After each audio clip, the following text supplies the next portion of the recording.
Boa noite.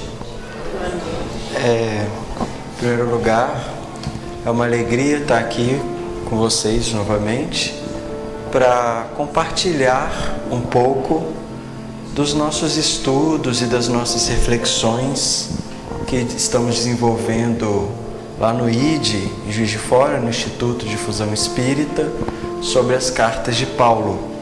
Por isso, eu destaquei hoje uma passagem muito conhecida da carta de Paulo aos Coríntios, no capítulo 13, carta de Paulo aos Coríntios 1, cujo título, ainda que eu falasse a língua dos homens, todo mundo aqui certamente já ouviu, já foi motivo, já foi tema até de música na nossa história, Ou seja, é uma passagem muito conhecida.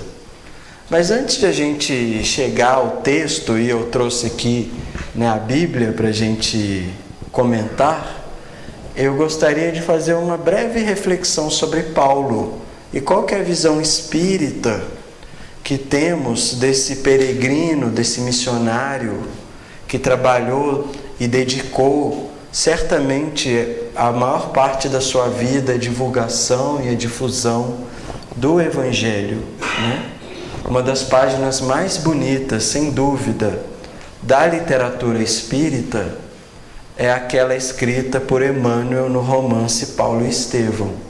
Romance Paulo e Estevão, publicado pela psicografia do Chico Xavier na década de 40, é um romance belíssimo, que conta a história com detalhes dos bastidores da missão, da vida, do trabalho, da disciplina e da dedicação de Paulo como um dos primeiros apóstolos do cristianismo na humanidade. Nós vemos através da pena de Emmanuel a figura de um jovem muito orgulhoso, por um lado, da tradição que representava, um intelecto, um homem que havia sido formado para ser uma liderança religiosa em Jerusalém, formado para ser rabino, para liderar o povo judeu, o seu povo. Esse homem que parte da sua juventude se dedica, movido por uma paixão que acredita ser justa, a purificar a tradição judaica e daí a perseguir tudo aquilo que ele avaliava como sendo externo ao judaísmo, inclusive aqueles que se julgavam os seguidores de Jesus, que era um judeu, mas que apresentava para esses seguidores, igualmente judeus, uma proposta completamente diferente do judaísmo. Então Paulo, enquanto se chamava ainda Saulo, nascido em Tarso, numa cidade grega, um homem culto, um homem formado dentro da melhor tradição educacional da sua época. Durante a juventude, a gente vê Saulo como aquele que persegue os cristãos. Até a famosa passagem narrada por Emmanuel e também narrada por Lucas nos Atos dos Apóstolos, que é a passagem da conversão de Paulo, que é o encontro que Paulo tem com Jesus em espírito na estrada de Damasco. Na estrada de Damasco, Paulo se dirigia, exatamente para a casa onde estaria reunido um dos líderes dos cristãos. Ele ia para lá em busca desse líder para poder provavelmente prendê-lo e exigir dele que renunciasse à sua fé e à sua prática. No caminho de Damasco, ele então se depara com Jesus. Uma luz que se aproxima, um vulto que é brilhante, que o cega. Paulo fica cego. E ele então ouve aquilo que são as famosas frases que nos chegam, Paulo, Saulo, por que me persegues? Ali a gente tem o início da transformação do Paulo. Não é a conversão para nós não é uma conversão espetacular. Não é que Paulo antes de Damasco era um e depois de Damasco era outro. Aquilo é apenas um símbolo de uma gota d'água que se deposita no último limiar do copo e faz aquele copo derramar. Assim é a conversão. O momento de Damasco é apenas um símbolo de um processo que o próprio Saulo certamente já vinha desenvolvendo. Tanto é assim que Saulo, quando chega na cidade onde ele se dirigia, ainda cego, ele passa um tempo cego e só então ele recobra a visão por intermédio exatamente daquele a quem ele perseguia. E então ele dedica-se a compreender melhor os cristãos. E aí nós temos toda a segunda parte do romance que mostra o Saulo que abre mão, dá uma lição de renúncia, ele abdica de todo aquele futuro que lhe aguardava como uma liderança dos judeus, para se filiar como o mais modesto dos seguidores dos cristãos. E tem um dado muito interessante na história de Paulo, que é o seguinte: Paulo, quando ele conhece Jesus e decide então se tornar um dos cristãos, um dos discípulos, um dos apóstolos de Jesus, ele não se torna imediatamente o Paulo que a gente vai ouvir falar aqui na carta aos Coríntios. A liderança religiosa que anos depois seria o farol, o guia, o basilar para a compreensão de todos aqueles que, espalhados em várias cidades do mundo antigo, se associavam à figura de Jesus. Esse ainda não vai ser o Paulo. O Paulo que se transforma no início é o Paulo que apenas abre mão dos privilégios que lhe garantiriam certamente uma vida confortável, uma vida segura, uma vida muito prestigiosa, que ele haveria de ter na posição em que ele se encontrava como herdeiro das lideranças religiosas do judaísmo culto, esclarecido. Ele abre mão disso tudo, e o que o Paulo faz? Alguém que se lembra? Paulo vai lá e pega o tear que o seu pai e a sua mãe lhe ensinou a operar quando criança. Porque os judeus, eles sempre aprendem uma profissão manual. Então ele pega o tear e vai para o deserto. E vai se afastar de Jerusalém, se afasta das cidades. E vai com o seu tear nas costas produzir os tecidos, vender os tecidos de cidade em cidade como um simples e desconhecido mascate. Ele nada mais é do que um vendedor de tecidos que trabalha de dia, encontra abrigo na casa de pessoas, alguns cristãos, alguns não. E assim ele passa por um período que não é o período do Paulo que ainda está pregando o Evangelho, mas é o período formador. E esse período formador é caracterizado por quê? 2 elementos: trabalho, tear nas costas, e o estudo, os manuscritos de Mateus que ele teria recebido de Levi, que ele carrega consigo. Então ele vai levando os manuscritos de Mateus, o Evangelho de Jesus, estudando, meditando, orando e trabalhando. Isso durante anos, muitos anos. Até que durante muito tempo depois, Paulo retorna a Jerusalém, onde ele se reúne com os discípulos remanescentes cristãos que estavam instalados ali, na Casa do Caminho, em outros lugares. E ele então está disposto a dar a sua contribuição ao Evangelho. E logo depois Paulo se torna, sem dúvida, o grande apóstolo dos gentios, assim que ele venha a ser conhecido. Por quê? A importância do Paulo é a importância de quem vai divulgar o Evangelho para além das fronteiras do mundo judeu. Ou seja, para além da Judéia, onde estava Jerusalém, onde estavam as cidades próximas onde Jesus circulou, Samaria, Cesareia, as cidades ali próximas de Jerusalém, Paulo vai levar a mensagem do cristianismo para localidades cada vez mais distantes. Ele vai levar para Atenas. A gente tem uma passagem importantíssima do Paulo em Atenas, narrada no Evangelho, nos Atos dos Apóstolos, né? Que Paulo vai para Atenas, uma cidade extremamente culta, extremamente intelectualizada. No meio dos sábios, dos filósofos, ele vai observar que os atenienses tinham construído uma estátua para uma das múltiplas divindades que os atenienses cultuavam, e era uma estátua na qual se escrevia embaixo: para um Deus desconhecido. Ou seja, dentro da mentalidade politeísta dos gregos, havia tantos deuses que, para a gente não cometer nenhuma impiedade e esquecer de rezar para alguém, a gente constrói uma estátua aqui para o Deus que eu não sei quem é. Então, assim, o Deus que se sentir, assim, não tem oração para mim, está ali a sua estátua, para um Deus desconhecido.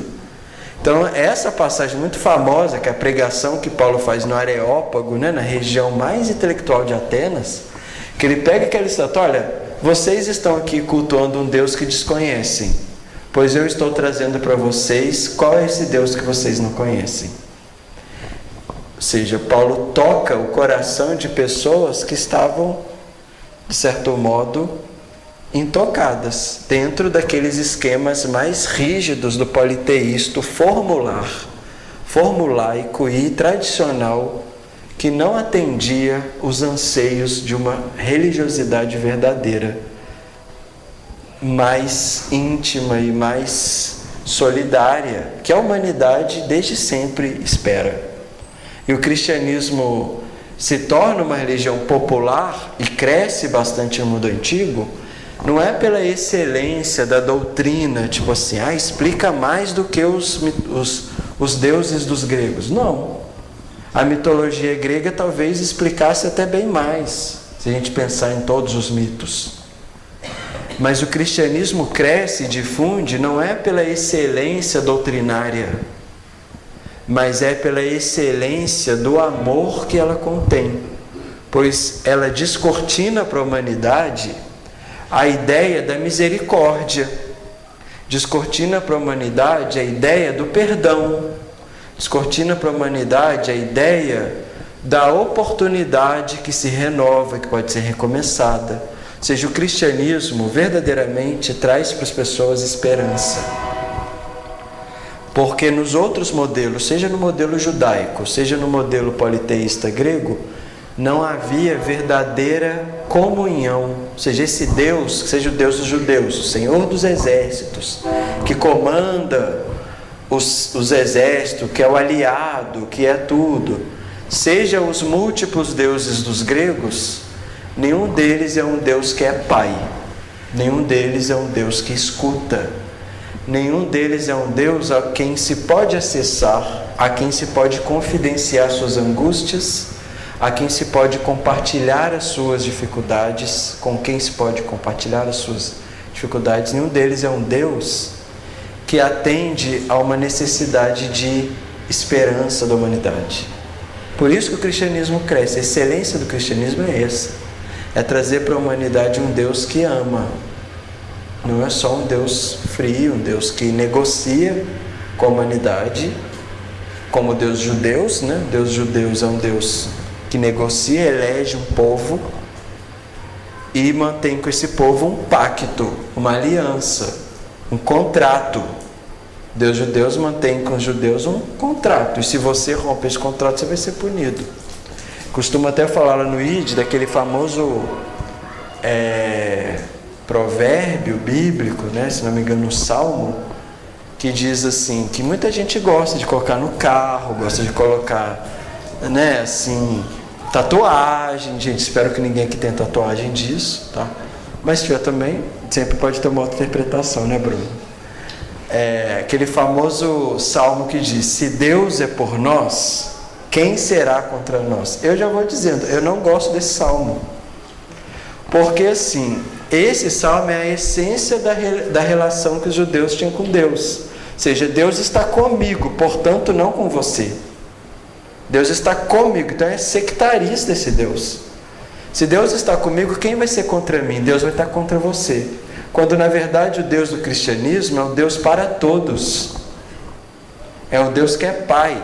É um Deus que é para a humanidade. Então essa perspectiva sectária, muito ligada a um povo, muito ligada a um pacto, né, a uma esperança de hegemonia de um povo. Os judeus tinham esperança de que o Deus os libertasse do jugo dos romanos, por exemplo. Daí a dificuldade que os judeus tiveram de admitir que Jesus, um simples carpinteiro, nascido de uma família pobre, fosse o verdadeiro Messias aguardado desde as profecias do Velho Testamento. Não era esse Messias que eles esperavam, era outro Messias. Então isso tudo, gente, para contextualizar a gente, como que nesse seio do cristianismo primitivo, essa mensagem do cristianismo era uma mensagem extremamente fresca, era uma mensagem limpa, era uma mensagem verdadeiramente comovedora, comovia as pessoas. E as pessoas se encantavam com ela e eram capazes até em alguns casos de entregar a sua própria vida, que os antigos chamavam de testemunho ou martírio. Porque era uma mensagem genuína de um Deus para a humanidade que nos ouve, que nos atende, que está perto de nós e não está contra ninguém. Não é um Deus que traz regras, não é um Deus que traz... ao contrário, liberta as pessoas das regras. Jesus mostra que Deus fala: amai-vos uns aos outros. Todo aquele conjunto de regras que os judeus tinham, lava a mão, faz jejum, não sei o que. Jesus é o primeiro a não cumprir. Chega Jesus: mas você, seus discípulos, não estão jejuando. Ou seja, nos liberta desse moralismo, nos liberta dessas coisas que não estão ligadas à verdadeira experiência religiosa, que é uma religação com Deus. Então a mensagem do cristianismo foi poderosa na antiguidade porque era pura. Porque era pura. Não estava contaminada com nada, com as institucionalidades, com a moral, ao contrário, era uma mensagem pura. Paulo se torna um porta-voz da pureza dessa mensagem. Quando a gente lê o Novo Testamento, lê as cartas de Paulo, nós testemunhamos quem? Nós não testemunhamos alguém que está aqui trazendo regras assim: faz isso, não faz aquilo. Não é alguém que se intromete no livre-arbítrio das comunidades cristãs. É bem verdade que Paulo é lido muitas vezes, a partir das suas cartas, como um moralista. É bem verdade que, inclusive, as cartas de Paulo têm sido usadas para uma perspectiva cristã, que, na minha perspectiva, é o avesso do cristianismo. Porque o cristianismo é essa pureza, esse frescor, essa experiência autêntica com Deus. E muitas vezes as pessoas leem as cartas de Paulo e resgatam uma passagem ali pensada da carta aos Telassonicenses, ou aos Coríntios, ou aos Romanos, em que Paulo parece manter ali uma atitude de ditar regras. Mas quando a gente se depara, a gente se debruça com essas cartas, a gente tem estudado lá no ID as cartas já tem mais de um ano, mais de 2 anos, sei lá quantos anos a gente está nas cartas. A gente vê que Paulo é um trabalhador do cristianismo primitivo. É um colaborador amoroso que se dirige em cartas para os seus semelhantes cristãos que se localizavam em diferentes cidades, os romanos, os coríntios, os que viviam na Tessalônica, os que viviam em outras cidades, e mandando exortações, comentários, conversas com essas pessoas. As cartas de Paulo são conversas. E o que a gente destaca dessas cartas? Uma preocupação que Paulo tinha desde o início, em que a vivência do cristianismo não perdesse o seu traço original, essa pureza que eu me referi, em que o cristianismo não se perdesse nas disputas políticas, que o cristianismo não se perdesse nas disputas da vaidade, que o cristianismo não se perdesse no espetáculo dos fenômenos mediúnicos, que o cristianismo não perdesse seu caráter de boa nova, de novidade, de mensagem libertadora, como Jesus dizia: conhecereis a verdade e a verdade vos libertará. Então as cartas de Paulo, gente, elas são muito interessantes para nós espíritas, porque Paulo já vai mostrando ali uma conversa, um diálogo, que nos mostra como também vivermos esse cristianismo. Se nós espíritas gostaríamos de ter uma vivência cristã mais pura, descomprometida com todo tipo de formalismo que se construiu em torno das igrejas cristãs, todos os rituais, todos os dogmas, todos os formalismos meramente exteriores e quase sem significado que muito das igrejas foram criando em torno da mensagem pura de Jesus, se nós queremos ser, como espíritas, quem vivencia o cristianismo na sua pureza, nós também podemos ouvir os conselhos de Paulo em suas cartas. Nós também podemos nos beneficiar com aquilo que Paulo nos indica, a começar com a carta aos Coríntios. Então vamos à carta aos Coríntios. Todo mundo conhece, todo mundo ouviu essa famosa passagem. Eu não vou ler todo o período, eu vou pegar os pontos principais aqui para a gente refletir, tá? Olha só que interessante. Ainda que eu falasse a língua dos anjos e a dos homens, e não tivesse amor, caridade, sou como bronze que soa, ou como tímpano que retine. E se possuir o dom da profecia, e conhecer os mistérios de toda a ciência, e alcançar tanta fé que chegue a transportar montanhas, mas não tiver caridade, se não tiver amor, nada sou. Então vamos lá, por que Paulo está falando isso? É lindo isso, é poesia isso. Se eu falasse a língua dos anjos, a língua dos homens. Mas essa passagem está dentro de um contexto bem específico. Qual é o contexto? Falar em línguas, também chamado de laloglossia. O que é isso? Já ouviram falar disso? Laloglossia, falar as línguas dos anjos. Todo mundo vai se lembrar numa das primeiras passagens lá do Atos dos Apóstolos, que ficou conhecida como Pentecostes. Pentecostes. Diz lá Lucas, no Atos dos Apóstolos, que numa das primeiras reuniões em que os discípulos se reuniram, houve um fenômeno em que vozes foram ouvidas do céu. Vozes foram ouvidas do céu.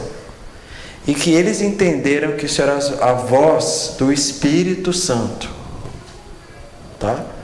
E que houve luz, houve toda uma mensagem. E logo depois desse episódio, as pessoas ficaram numa espécie de transe. A gente chamaria aqui espiritamente de mediúnico, né? Mas ficaram numa espécie de êxtase religioso e muitas pessoas falaram diferentes línguas. Então esse fenômeno ficou conhecido como falar línguas. Vocês devem ter ouvido falar que isso é uma prática, inclusive hoje em muitas igrejas, que se dizem pentecostais ou neopentecostais. Se dizem pentecostais e neopentecostais exatamente em referência a esse episódio. Ou seja, o que acontece ali, uma intervenção de uma entidade superior, que os religiosos chamam de Espírito Santo, faz as pessoas falarem línguas, gera uma espécie de prática religiosa que é marcada por um espetáculo. Então essas igrejas em geral têm seus cultos espetaculares nessas igrejas, porque elas estão reproduzindo o caráter espetacular daquela passagem que está na Bíblia que se chama Pentecostes. Mas vamos ao significado espírita disso. Quando a gente pega essa questão do Pentecostes, a gente vê nada que seja novidade do ponto de vista espírita. É lógico que os espíritos se manifestam às criaturas encarnadas desde sempre. E o Pentecostes não foi a primeira vez nem a última.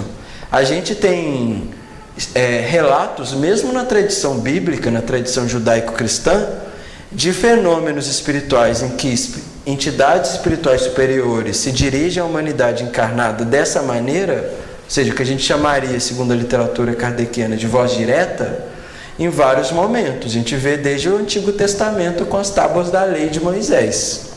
A gente já tem ali um fenômeno dessa natureza. Você tem vários outros momentos do Velho Testamento, as chamadas profecias, em que vozes eram ouvidas, às vezes em públicos e não apenas por um médium. Então o fenômeno espírita, que está na base da manifestação desses espíritos para aquela comunidade cristã, isso é um fenômeno natural, como aprendemos pelo Espiritismo. Não tem nada de espetacular nisso. Nada de espetacular. O caráter espetacular do Pentecostes decorre tão somente da ignorância que esses povos tinham em relação a leis ligadas, por exemplo, ao intercâmbio com os desencarnados. Leis ligadas à mediunidade, por exemplo. E aquilo narrado e contado pelos evangelistas se torna um evento que parece mesmo milagroso. Mas o significado principal, além desse domínio próprio da mediunidade, que é natural, é um momento de comunhão entre a espiritualidade e os encarnados. É como quando a gente recebe um espírito, por exemplo, numa reunião pública. Até que aqui em Minas Gerais não é assim tão comum, numa reunião pública como essa, ter uma psicografia, por exemplo, aqui na mesa. Mas há centros espíritas, especialmente em outros estados, em que enquanto o palestrante está aqui dialogando com o povo, tem um médium, às vezes, sentado ali, que está psicografando uma mensagem do guia espiritual da casa, uma instrução coletiva aqui para nós ou para alguém particular. Isso é natural, isso não tem nada de espetacular. É a mesma coisa. O que acontece no tempo de Pentecostes é isso, é as instruções dos espíritos superiores para aqueles primeiros cristãos, nada mais. Ocorre que depois disso, muitos cristãos primitivos acreditaram que a verdadeira experiência, a experiência religiosa autêntica era aquela em que se reproduzisse aquilo. Ou seja, a religião passa a ser sinônimo de quê? De êxtase mediúnico. Então você só vive a verdadeira religião se você fala a língua dos anjos. Se você é capaz de entrar num êxtase em que você fala uma língua às vezes que você até desconhece. Mas o nosso amigo Paulo está falando o quê? Eu posso até falar a língua dos anjos, mas se eu não tenho amor, essa língua não tem significado. Ela é apenas um sino que bate, não diz nada. Ou seja, o que o Paulo está alertando é para a gente o seguinte: a dimensão fenomênica, a dimensão do fenômeno, faz parte da experiência religiosa? Claro que faz. Ninguém está banindo da experiência religiosa a dimensão do fenômeno espiritual. Não é o caso da gente viver um espiritismo sem espíritos, ou sem mediunidade. Não é esse o caso. Entretanto, a dimensão do fenômeno, a dimensão da mediunidade sem a caridade é vazia. Então muitas pessoas que acorrem ao espiritismo, eu quero ver espírito, quero falar com o espírito, não sei o quê. Isso não é o cerne, não é o principal da vivência cristã. Isso é apenas um elemento do espiritismo ou do cristianismo. O verdadeiro elemento é o amor. Ou seja, primeira coisa que Paulo está falando, o fenômeno espiritual é bacana, é lindo, mas se ele não vem acompanhado de amor, não adianta. Então a mediunidade que não tem caridade não serve para nada. Porque o fenômeno espiritual pode ser vivido em qualquer lugar, em outros momentos, até de forma não religiosa. Porque ele é natural. Agora, o amor que é o que caracteriza a verdadeira e autêntica experiência religiosa. Mas Paulo, como eu disse, continua falando. Se eu tivesse o dom da profecia, e se eu tivesse conhecimento dos mistérios e de toda a ciência, e ainda que eu tivesse a fé, capaz de transportar montanhas, e não tiver caridade, nada seria. Ou seja, não somente o fenômeno, mas também o conhecimento. Ou seja, o fenômeno é uma dimensão da experiência religiosa, agora o conhecimento é outro. Adianta também eu conhecer e não ter amor? Adianta eu saber de cor as 1000 e tantas questões do Livro dos Espíritos e não me imbuir do sentimento espírita, que é aquele, se reconhece pelo esforço que faz para domar as más tendências? Não adianta nada eu saber livros e livros, saber a Bíblia de cor, saber a codificação espírita, todo o conhecimento, ou mesmo toda a ciência, se esse conhecimento não é acompanhado de caridade. Então, o conhecimento é um pilar da religião? É. O fenômeno é um pilar da religião? É. Mas só conhecimento também não serve. E isso ajuda muito para nós, para combater até uma característica, que é uma característica muito espírita, que é o intelectualismo. Nós espíritas, porque sim, somos orientados a estudar. Já disse lá o espírito Erasto, talvez: espíritas, amai-vos, eis o primeiro mandamento. Espíritas, instruí-vos, eis o segundo. Ou seja, a instrução é parte do processo espírita, da vivência religiosa espírita. Mas a instrução sem amor, ou seja, não dá para a gente ficar só com o segundo mandamento do Erasto, instruí-vos, sem o primeiro, que é amai-vos.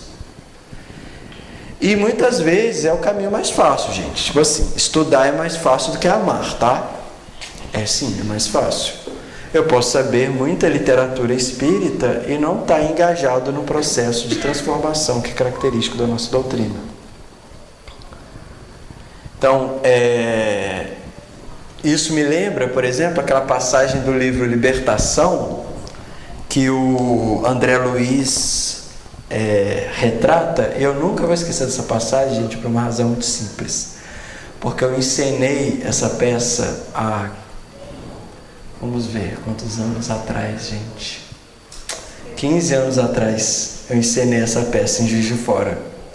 Participava de um grupinho de teatro ligado ao encontro de jovens. E a gente encenou Libertação e eu fiz essa cena. Eu era o juiz. O personagem do livro Libertação, que está no umbral, numa situação de semi-escravismo por uma liderança do umbral, um espírito endurecido chamado Gregório, E esse juiz, que era eu, falava assim: mas eu não deveria estar aqui entre vocês. Eu passei a minha vida entre livros, compulsei grossos volumes de leis, estudei toda a filosofia da humanidade, conheci toda a ciência. Por que eu estou aqui entre vós? Era a minha fala na peça. Ou seja, o juiz não se julgava digno daquela posição porque ele sabia coisas. E um dos espíritos lá, um dos seguidores do Gregório,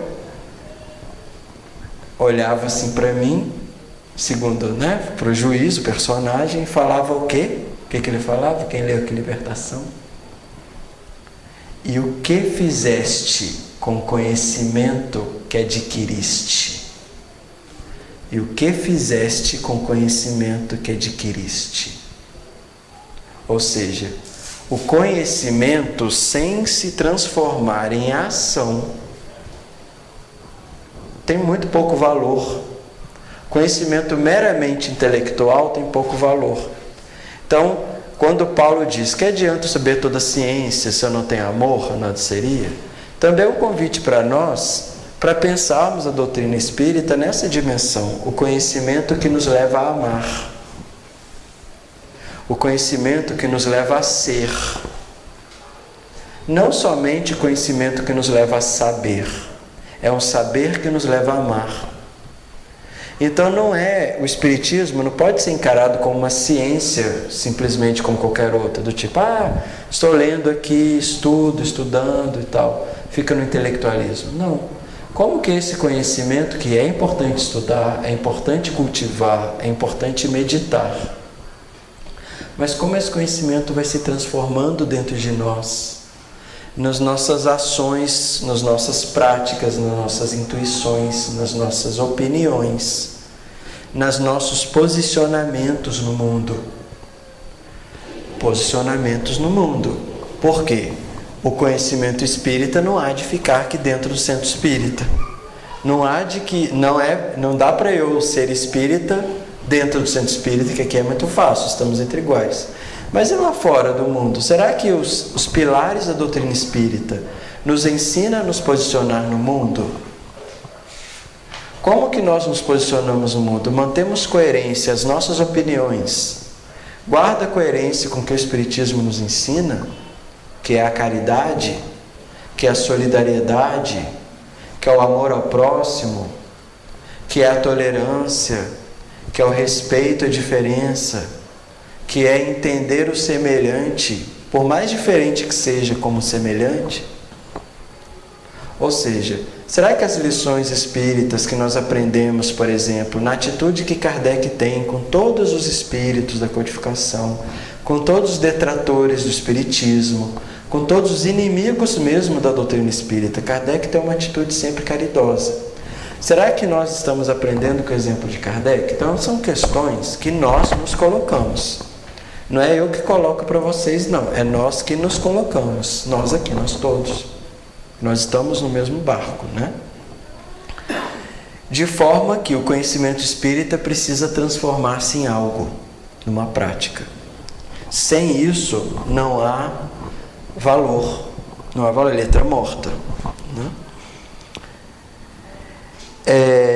E aí vem ainda o terceiro item, para a gente pensar a prática espírita. Se eu repartir toda a minha fortuna e entregar meu corpo ao fogo e não tiver caridade, nada disso aproveita.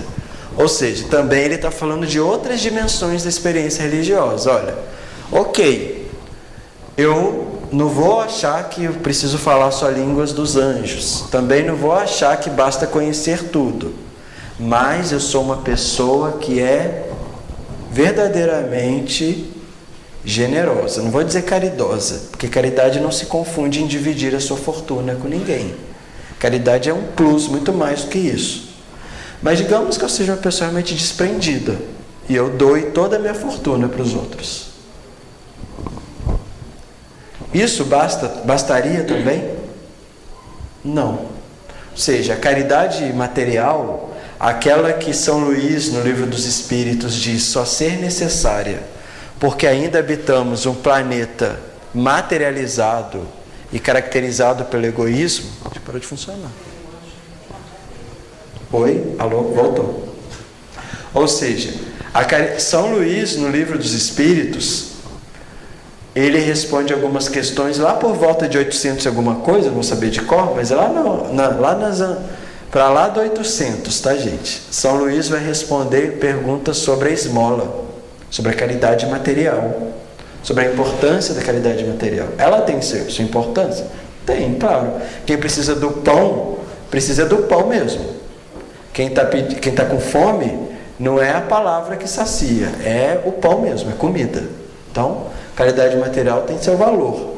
E justifica que a gente faça campanhas e campanhas de atendimento às necessidades mais materiais dos nossos semelhantes? Claro que justifica.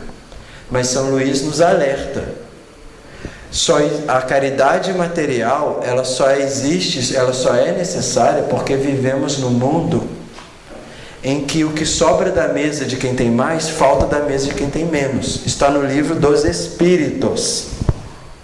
Podem ler, tá? Ou seja, porque existe egoísmo no nosso planeta. No Livro dos Espíritos fala claramente isso. O dia que a gente chegar no estágio evoluído da Terra, a diferença... Livro dos Espíritos, tá, gente? Não é Marx, não. Livro dos Espíritos fala, no dia que chegarmos ao planeta de regeneração, essa distância entre quem tem mais, muito, e quem tem menos, pouco, vai deixar de existir. E daí vai deixar de ter necessidade da caridade material e da esmola. Isso é responsabilidade nossa, os Espíritos colocam. Isso não é marxismo, isso é espiritismo. E essa caridade, ela por si mesma basta? Segundo Paulo, não. Porque muitas vezes a caridade material se reveste num outro tipo de atitude. Por exemplo, da autopromoção. Quantas pessoas, principalmente artistas, né, gente? Vamos combinar aqui entre nós. Eles se envolvem em, vou fazer uma obra de caridade lá na Somália, não sei o quê. Ou seja, muito ligado, por exemplo, à autopromoção. Isso aí é o que também está amplamente discutido na literatura espírita. A mão esquerda que sabe o que a mão direita faz. Então assim, eu estou fazendo aqui, mas essa mão aqui, gente, olha para cá, olha para cá. Ou seja, a mão esquerda não deve saber o que faz a mão direita. Está na Bíblia, está no Evangelho e está comentado por Kardec. Ou seja, não é a caridade desinteressada, é a caridade que leva, por exemplo, à autopromoção. É a caridade material? Atende as pessoas? Ok, mas essa caridade não tem amor. Porque nem amor próprio isso é, gente. Egoísmo não é amor próprio, vaidade não é amor próprio. Isso não é auto-amor. Isso aí é outra coisa, é um vício. Agora, digamos que não seja também esse o caso. Tipo assim, eu quero me autopromover, mas eu vou fazer caridade porque eu tenho medo da vida após a morte. Eu quero lá ganhar bônus horas para poder ir para a colônia, Deus me livre, lá para o umbral onde estava o Gregório. Sei lá, muitos de nós espíritos acabamos reproduzindo no nosso discurso uma lógica do céu e inferno das religiões. A gente só chama de umbral o que as outras religiões chamam de inferno. Isso é uma leitura também muito superficial, muito rasa, né? Mas digamos que seja esse o caso, sei lá, morro de medo do que vem depois da vida. Vem a vida após a vida depois da passagem, né? Morro de medo, então eu estou fazendo, não, tem que fazer caridade porque minha situação aqui está complicada e tal. Essa caridade também, ela basta? Por mais que o interesse não seja material, tipo ganhar os holofotes da fama, existe um outro interesse, uma espécie de barganha também. Então essa também não é a verdadeira caridade. A verdadeira caridade é aquela que faz por amor. Verdadeira caridade, material que seja, é aquela que quer amar. Por isso que eu gosto tanto daquela passagem do Evangelho, quando Jesus está passando lá perto, né, de Jericó, que ele vê um cego, ele começa a gritar ao cego: mestre, filho de Davi, não sei o que, vem aqui, nos ajuda. Aí Jesus, que estava andando por ali, tem um monte de seguidores, Jesus. Não é gente contra Jesus, não é fariseu, não é nada disso. É seguidores, pessoas querem Jesus. Os seguidores de Jesus falam: ai meu Deus, esse cego aqui que está atrapalhando a gente ouvir Jesus. E muitos, segundo o Evangelho, diz que muitos dos seguidores de Jesus falam para o cego parar de fazer esse escândalo lá. Estava atrapalhando. E Jesus então faz o quê? Para. Vai lá, chega no cego de Jericó. E Jesus chega lá no cego e fala assim: você quer pão? Tá aqui. Você quer dinheiro? Olha aqui a moedinha do dinheiro. Engraçado que desculpe esses monte de digressões, mas quando eu frequentei o centro espírita lá em Pernambuco, onde eu morava, eu frequentava o centro espírita, que era maravilhoso, era uma choupana assim no quintal. A gente se reunia à tarde e tinha um dirigente espírita lá, nunca vou esquecer dele, chamava Jesus. Então Jesus, ele falava assim: e muitas vezes nós espíritas, quando passamos um sinal de trânsito, é meio anedótico, mas tem um fundo moral interessante se pensar. Quando a criança nos pede, alguém nos pede na rua, nós espíritas que somos ligados à caridade, não temos coragem de negar, mesmo o dinheirinho que nos sobra, tá? Moedinha que a gente vai dar. A gente não tem, né? Muitos de nós espíritas não têm coragem. Bom, eu confesso que eu mesmo não tenho coragem de negar. Mas a gente olha assim e sempre escolhe a moedinha menor. Ele falava assim, Jesus falava assim: a gente vai lá e já escolhe a moedinha lá, essa aqui é R$1, tira, essa aqui é dela 5 centavos. Ou seja, essa digressão é para mostrar como que nós espíritas nos colocamos no mundo, né? Assim, é uma anedota, pode ser que isso não aconteça com muitos de nós, pode ser que aconteça. Falando isso porque Jesus chegou lá no cego de Jericó e não falou assim: toma aqui as moedinhas menores que eu tenho para você, né? Mas Jesus fez o quê? O que Jesus fez? Conversou. O que queres que eu faça? Perguntou isso. O que queres que eu faça? A verdadeira atitude caridosa é aquela que se interessa pelo outro. Quando Jesus fala: o que tu queres que eu faça? Eu estou colocando o outro na primeira posição, assim, depende de você. Não é eu que decido o que você precisa, não é eu que vou levar o cobertor. Não tá com isso, a pessoa não está querendo isso. Entende? O que queres que eu faça? Eu tenho uma outra anedota, mas não vou contar não, sobre isso. A atitude de se colocar a serviço do outro é verdadeira caridade. Mais do que distribuir coisas, mais do que atender o outro. Então, assim, a distribuição, a compartilhamento tem sua importância? Tem. Mas só ele não basta, né, gente? E aí, ele ainda fala assim: se eu atirar meu corpo ao fogo e não tiver caridade, isso aí se faz referência a outra prática religiosa. Falamos de 3: fenômenos, conhecimentos, caridade material, e falta a 4ª prática do Paulo, que é entregar o corpo ao fogo. O que é entregar o corpo ao fogo? Era o testemunho. Era o testemunho que os cristãos faziam. Literalmente eles entregavam o corpo ao fogo. Ou seja, você nega Jesus? Não nego Jesus. Então vai ser atirado aos leões. Então vai ser queimado em praça pública. Testemunho, martírio. Nem mesmo o martírio, ou seja, o ato extremo daqueles infidelidade a um pensamento, nem mesmo ele é o suficiente se não tiver amor. Ou seja, o verdadeiro testemunho, o verdadeiro ato de testemunho não é aquele que apenas entregar o corpo, mas é aquele que entregar a alma. É aquele que é verdadeiramente amar.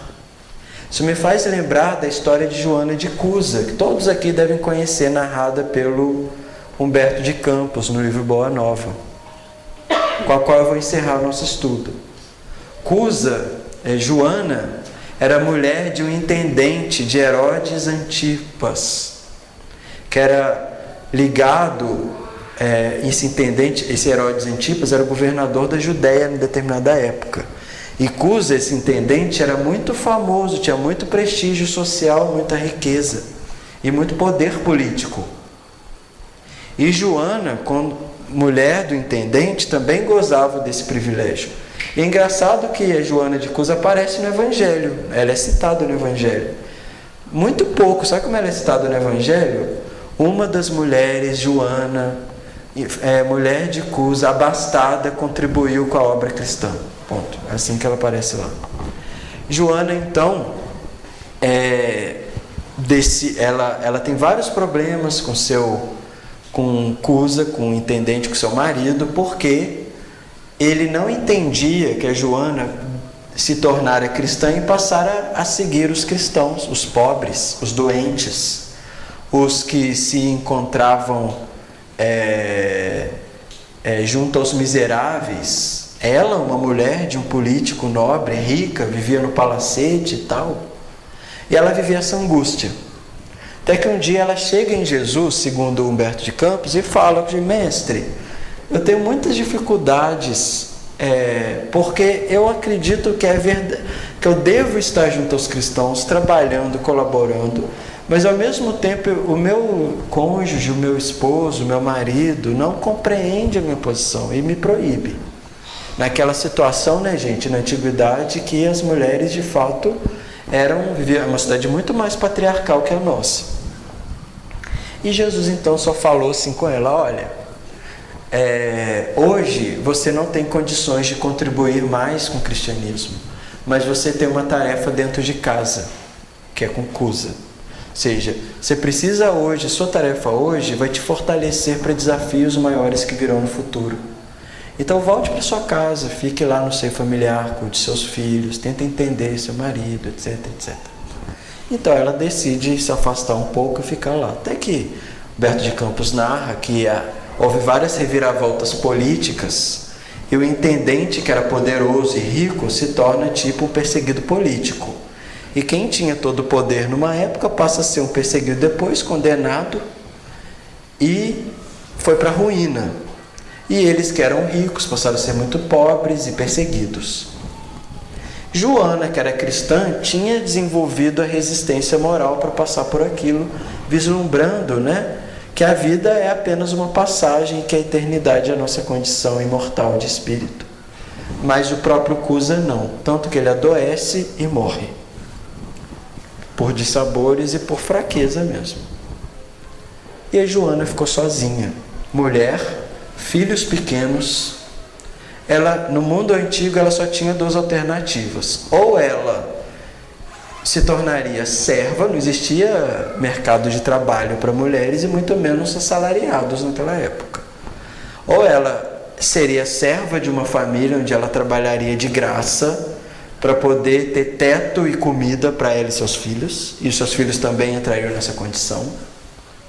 Ou ela iria para a carreira da prostituição, que era o que sobrava às mulheres naquela época. Ou morreria. Não tinha qualquer tipo de assistência. Ela então se torna uma serva e vai acompanhar uma família romana.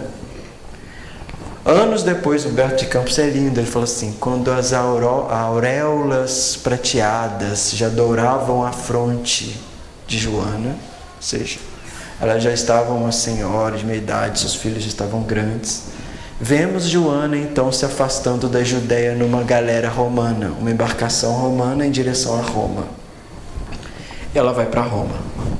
E lá ela continua ligada a essa família e ela se envolve no movimento cristão local. Ou seja, em Roma, nessa época, o cristianismo tinha sido proibido por Nero. Inclusive, os cristãos começavam a ser perseguidos por volta do ano 60, por aí, muitos anos depois, Eles se encontravam nas catacumbas. E vemos Joana se encontrando com os primeiros cristãos nas catacumbas. Quando ela já uma idosa, já morava em Roma junto a essa família. Até que um dia ela e outros cristãos são presos. Ela e o seu próprio filho são amarrados no madeiro diante de um centurião romano com um verdugo, um carrasco, com uma chibata, que exige que ela renuncie a Jesus. Abjure, abjura. E ela está diante do filho e do centurião. Ou seja, agora vem o testemunho, O testemunho. Ou seja, Paulo nos ensinou que não adianta se entregar aos fogos sem amor. Não é isso? O que a gente vê nessa cena final aí da história de Joana? O filho de Joana começa a falar para ela: mãe, estamos perdidos, abre mão dessa fé, renuncia, abjura. O que é que uma mãe, vendo seu filho sendo torturado, pedindo para ela renunciar, talvez essa seja a prova mais difícil para a qual ela estava sendo preparada. E o que passa pela cabeça de Joana? A mãe de Jesus, Maria. Ou seja, somente diante de outra mãe ela tem coragem, ela tem força para saber o que o dever lhe exige. Verdadeiro testemunho. Ela se lembra de Maria. Maria viu Jesus ser crucificado e era um homem justo. Era um homem bom. Era Jesus. Então ela decide dar o seu testemunho, compreendendo que a vida, naquele instante, era apenas uma passagem e que a morte descortinaria a liberdade para ela. Então ela não abjura. E aí o centurião chega nela e fala: mulher, o teu Deus apenas te ensinou a sofrer? E ela responde: não, também me ensinou a te amar. E assim ela dá o testemunho do amor àquele que está torturando. Então esse é o verdadeiro testemunho. O testemunho que a vivência religiosa nos exige não precisa ser extrema como a da Joana de Cusa, como a do próprio Paulo, que será depois condenado e morto, como a do Pedro, que foi crucificado de cabeça para baixo, né? Porque o Pedro disse: não sou digno de ser crucificado como mestre. O nosso testemunho não precisa ser radical como o dos primeiros cristãos, mas o nosso testemunho existe no nosso dia a dia. Cada momento em que nós nos colocamos no mundo como espíritas, nós somos convidados a dar o nosso testemunho, que é manter a coerência com os princípios espíritas. Não reduzindo o espiritismo a fenômenos, a conhecimento, a caridade material ou a esses falsos testemunhos. O verdadeiro testemunho é aquele em que a gente age movido pelo amor. Então é isso que eu acho que a lição de Paulo nos traz. Teria ainda muito a falar sobre essa carta, sobre a caridade. Mas Paulo nos ensina um modo genuíno de sermos espíritas, de sermos cristãos, né? Com Paulo podemos aprender e com ele podemos nos inspirar, né? Acho que isso é um ponto para nós pensarmos do nosso papel dentro da doutrina espírita. O que a doutrina espírita exige que façamos, né? Por exemplo, soube aqui no início que a nossa casa, esta casa, acabou de eleger uma nova gestão para sua diretoria. Então, desejando muita serenidade, muita sabedoria, muito discernimento, que nós, como confrades, como companheiros de religião, desejamos que os trabalhos nessa casa continuem também, né? Ou seja, movidos por esse desejo de amarmos entre uns aos outros cada vez mais, porque, como diz Jesus, é assim que se reconhece os seus discípulos, não de outro modo. Então, meus amigos, muitíssimo obrigado pela atenção carinhosa, pela paciência, né? Infelizmente eu não trouxe os slides aqui que eu ia mostrar, que eu me esqueci, mas espero que a espiritualidade continue a nos envolver e a nos iluminar os nossos caminhos sempre, né? Muitíssimo obrigado.